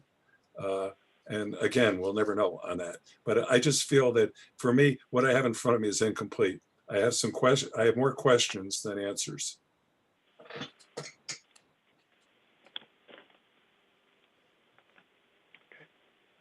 Do we want to leave it open? What about that? I mean, I don't know. I don't think that helps. I'm just throwing stuff out. Okay. Yeah. Why don't we call this one, Eric? Hanlon Architects for Marcello Battisti at 3542 Sandy Beach Drive. The applicant is requesting an area variance for a front setback of 30, and I'll read these together. I assume that's all right. Yep. He's requesting an area variance for a front setback of 31.67 feet when 55 feet is required. Shall the applicant be granted an area variance of 23.33 feet for the front setback? And second variance, the applicant is requesting an area variance for lot coverage of 38% when 30% is the maximum. Shall the applicant be granted an area variance of 8% for lot coverage? Bob? No. Dave? Yes. Kelly, you're missing here for some reason. I noticed you deleted me. Does that mean I'm fired? I'm going with yes.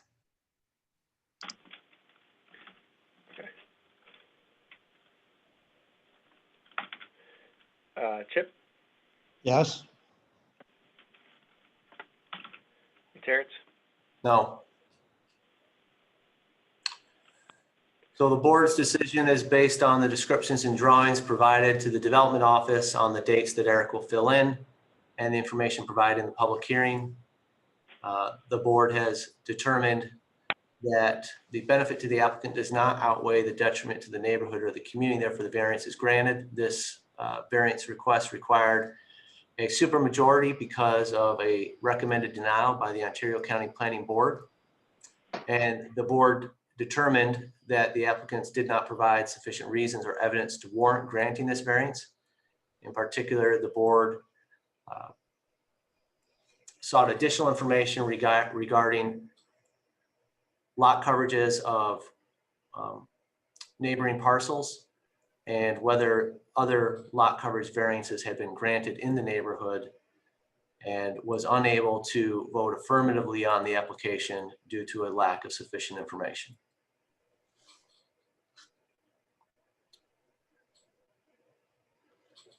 All right, going to our next application. This is for Mr. and Mrs. Krebs.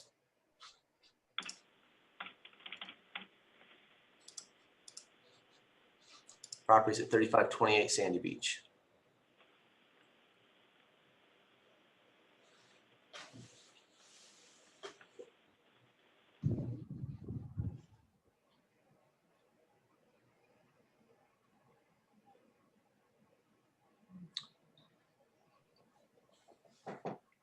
So I might offer as a starting point, and anyone can disagree, obviously, if they would like. But my guess is that this is going to be the exact same as our prior application, similar issues.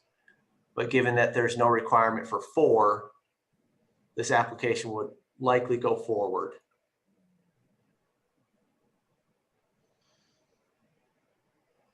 Thoughts?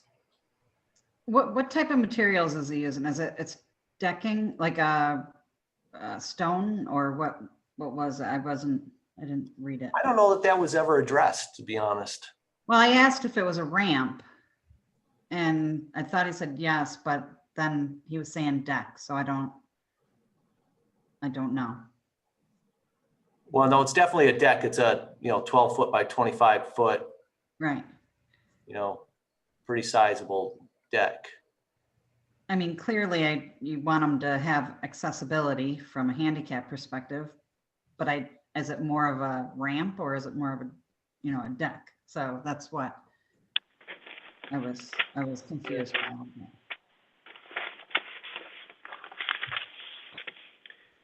It says, the application or the building permit application says Duralife deck boards. So it's a deck. Yeah, gotcha. But that also means that it's, put on post. It's not Right. all impervious area underneath it.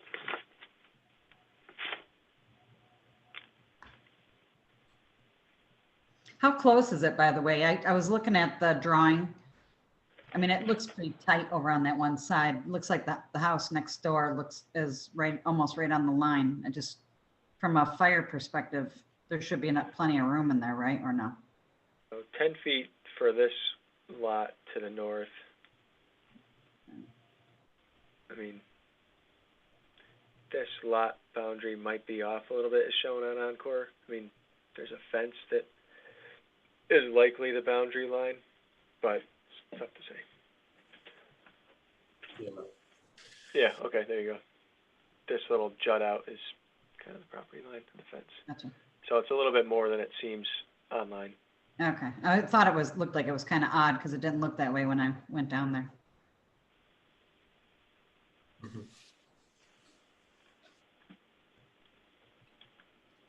Could you just clarify for me what the current coverage is? 59. Yeah, 59 and change, right? Yep. Yep. Or actually just under 59. I thought it was a little over 59. Yeah, 58.9. We're talking about a 3% increase. Yeah. I thought the application said 59 and some change, but I could be wrong. Let me look.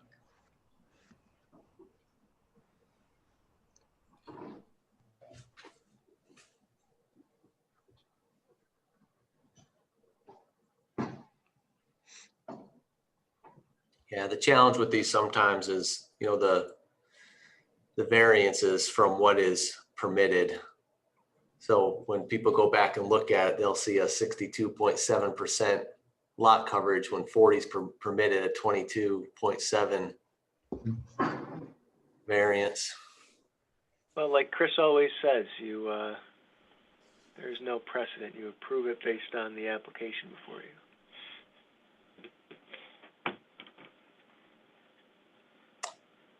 Well, yeah, I know he says that, but the precedent piece is relevant because if you grant variances and you're unable to distinguish them, then it makes your decision subject to challenge in Article 78 as being arbitrary and capricious. You've got to be able to differentiate it. Yeah. Specific findings of fact that say why this parcel is different or should merit the variance. Where's the cutoff in the lot size from the 30 to the 40? The breakup is 0 to 10,000 square feet, 10 to 20, and then 20 and above.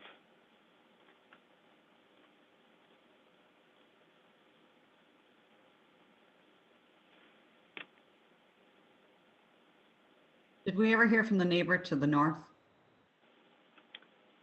Not on this one.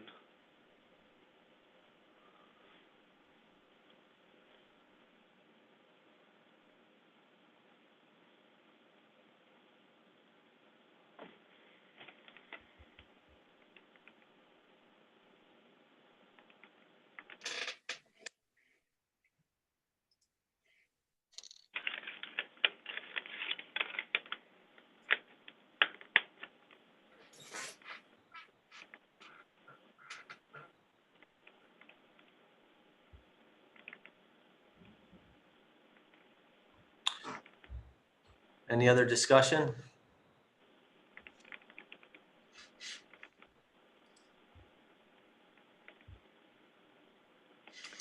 I mean, I know that the lot, obviously, the majority of the house is the lot, you know. I don't know if we've ever gone up to 60%, have we? That you know of? No. I know we've done, just like you said, I think in the 40s or close to 40, but There's definitely some high ones up in Fallbrook, but right. I can't remember. I think that one of them, I think it was this one, was maybe around like 80 or something like that. But because they reduced it when coming in before you guys or the planning board, it was a reduction of the nonconformity, and so didn't require a variance. I think it was us, because weren't they going to fill in the pool? Or Yeah, and then they had take like it a out or spa something. over here. Yep. But It was us. No, yeah, but Eric's right. It didn't require a variance though, because it's a reduction of a pre-existing conformity. And that was done long before we were on the board, I think. Yeah. I think the pool was in the 80s or so, but there's definitely a lot of pre-existing nonconformities over that amount. Most of them in Fallbrook.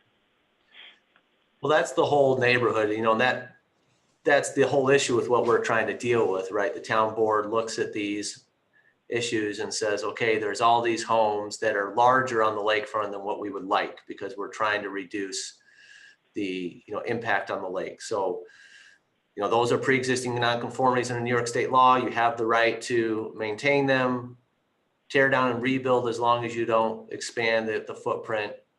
But going forward, you know, we're going to put in place these new rules on lot coverage. So at least we can try to address future construction. And then that's where we step in as the ZBA to try to decide when the new construction or expansions of the pre-existing nonconformity should get a variance. I don't have any issue with, you know, and obviously you want people to be able to access their property and be safe, you know, but I don't, the addition of the deck is what, like, I think if it was just a ramp, I wouldn't be questioning it so much, but it sounds like they're adding on to the back too, right? From a deck perspective? Yeah, the only thing that's been presented is that there will be a lakeside deck, 12 feet by 25. Gotcha. Which isn't huge.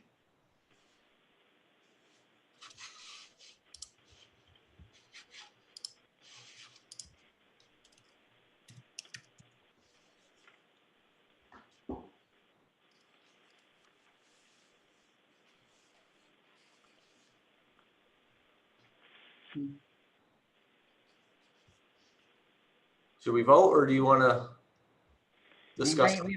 We haven't heard from Bob. What I about feel the Bob? same as the previous. You know, I think that if people did a scouting report on the ZBA, they'd find that we generally ask the same questions to Right. all of our applicants. And if you can't answer the questions or don't have the data, it leaves you lacking. And it's, you know, I think I feel like that happened tonight. Mhm.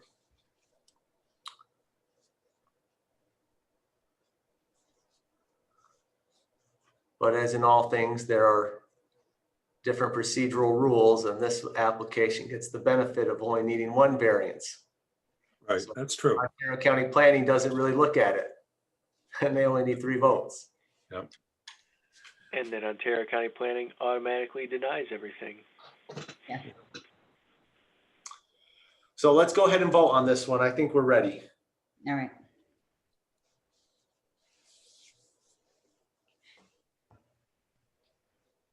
Okay, so Mark's Engineering and Rich Krebs, the owner at 3528 Sandy Beach Drive. The applicant is requesting an area variance for a lot coverage of 62.7% when 40% is the maximum. Shall the applicant be granted an area variance of 22.7% for lot coverage? Sorry, Kelly, you got eliminated again. Yeah, I don't know what the deal is, yeah. Copy paste error, almost certainly. But Bob, No. Dave, Yes. Kelly, I'm gonna say no. Chip, Yes. Terrence, No.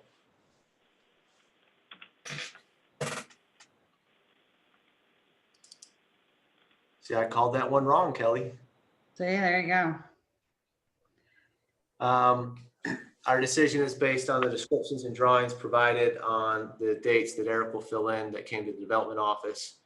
And on the information provided in the public hearing, the board has determined that the benefit to the applicant does not outweigh the detriment to the neighborhood. Therefore, the variance is denied. The applicant did not provide sufficient reasons or evidence to warrant granting the variance. The board considered a lack of evidence regarding lot coverages in the neighborhood and whether other variances are granted. The board also considered the fact that the variance request was substantial.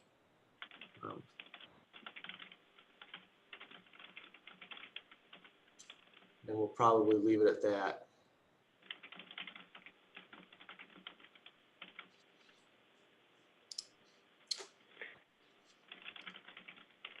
All right, Eric, other board business that you want to preview for us?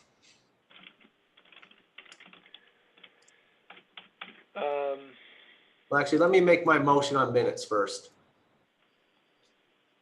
I make a motion, we approve the October 20 minutes. Second. All in favor, aye? Aye. Aye. Any opposed?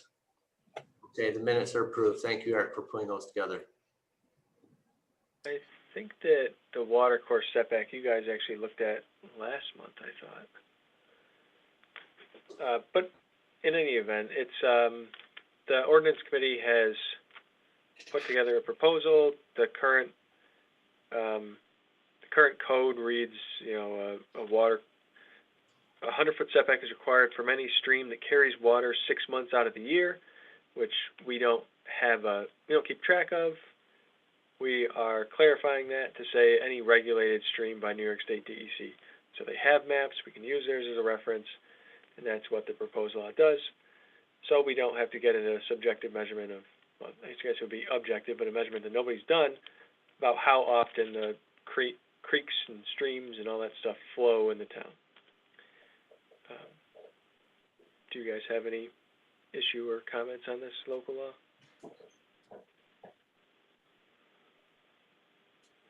I don't. For us in the development office, it's a lot easier to administer.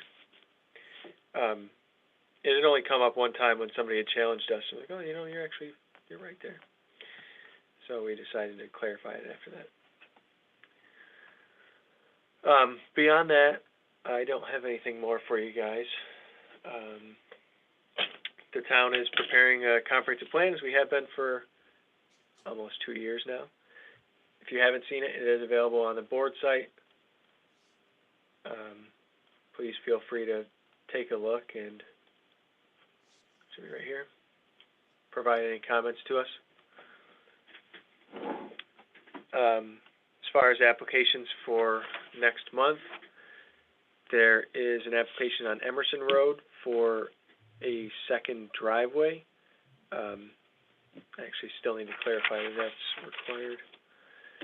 A application for expanding a deck on the lake side of a property. This is on the west side of Canada Lake. So setback variance. And that's it. Eric, can you just give us an estimate of what the approval timetable is for the comprehensive plan? Is it scheduled to go to the town board for a vote yet? No, there's still plenty of time. Right now, the CIC has been kind of working through the different goals and action items. I'd imagine there's at least a month or two left before the CIC and the project team hold their public hearing on it. After that meeting and any changes there, then, you know, the town board would receive it from them for their own public hearing. So there's probably a good 6 months before it's even possible to be adopted. Okay.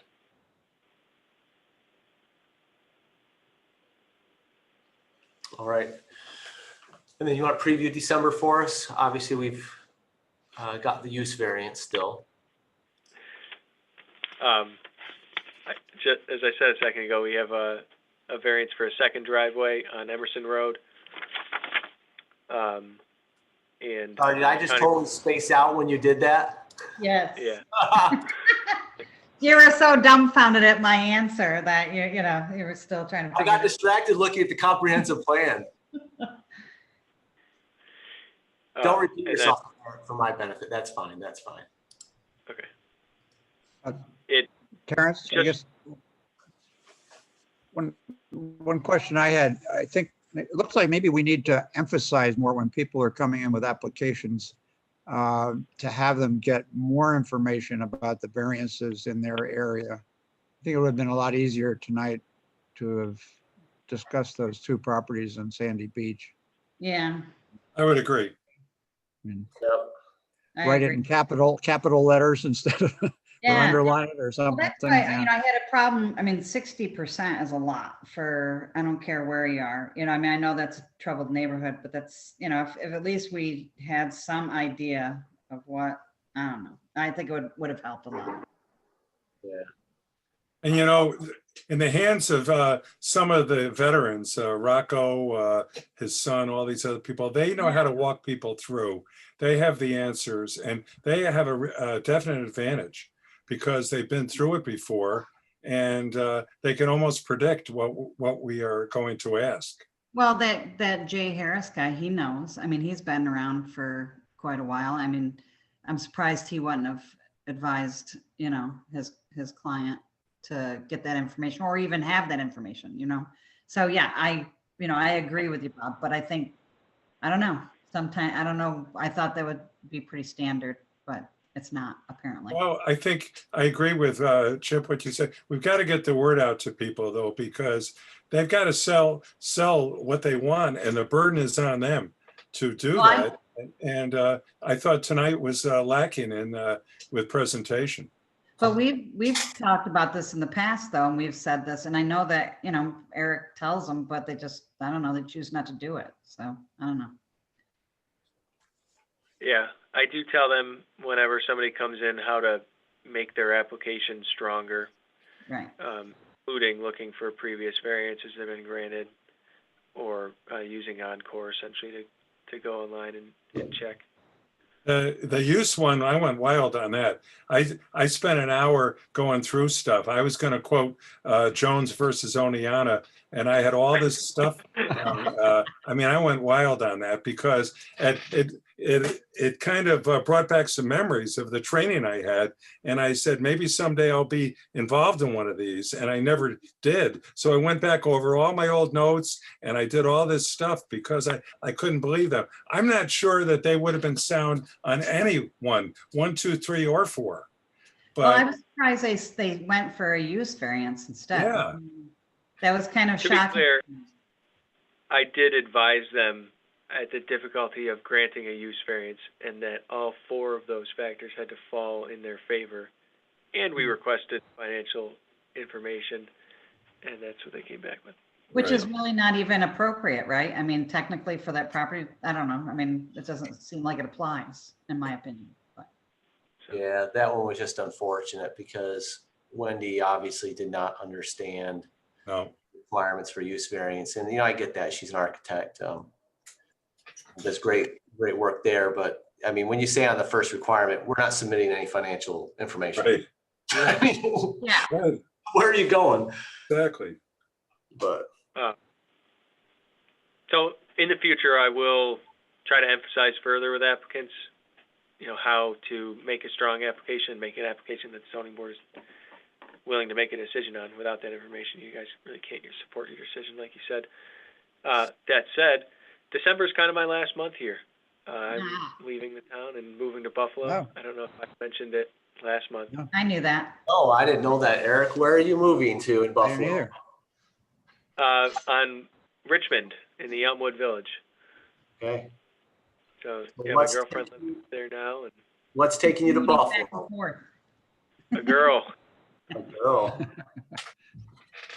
Well, that's a good Plus reason. Buff. That's a good reason. Good for you, Eric. Thank you. Yeah. I might be, and I'm probably going to continue working kind of part-time remotely with the town as they transition. I think they're looking for somebody to replace me in the planner position. So I'll still be involved at least somewhat for a little while.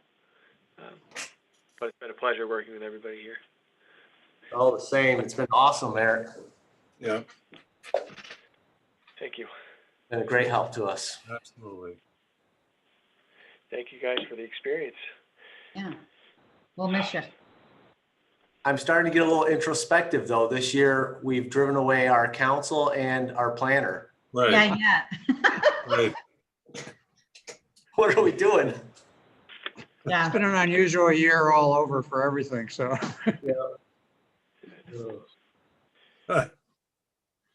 Well, congratulations once again. Yep. Eric. Thanks, Terrence. If we have no other business, I'll make a motion that we conclude. It's 8:07. Second. Second, Only seconds. All in favor? Aye. Aye, I, Aye. Any nays? Okay, we are closed. perfect. Thanks, everyone. Have a great evening. You Same to too. you. you too. Thanksgiving, everyone. You Yes, too. you too. Thanks, John. You too. Stay safe. Keep it under 10, John. Yeah, right? All right. See you guys.